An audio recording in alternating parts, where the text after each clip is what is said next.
کجا بمونم بی تو سرخه آسمونم، بی تو رنگ عاشقی رو از تو چشم کی بخونم.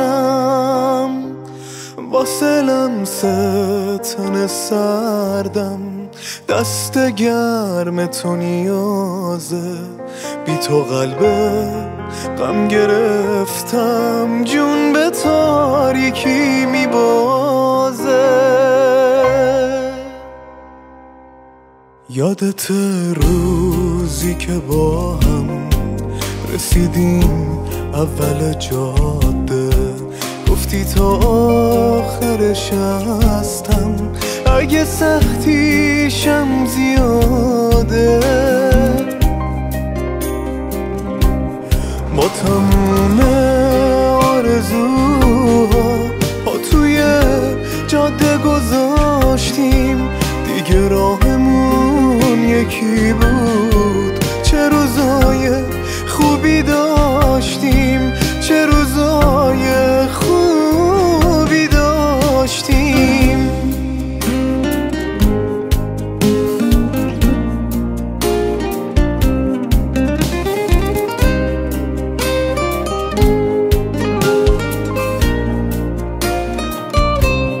حالا بی تو تک و تنها میونه جاده میشینم، دست تو دست یه غریبه تو رو تو جاده میبینم. واسه کدوم گناهم این عذاب قسمت من شد، واسه شکنجه واقعا این دفعه نوبت من شد.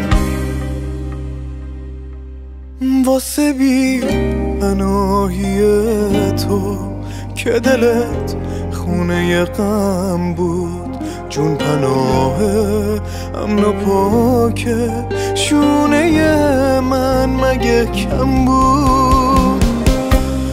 تا که پرواز تو نگاهت عادت چشمای من شد، قسمون به سر رسید و لحظه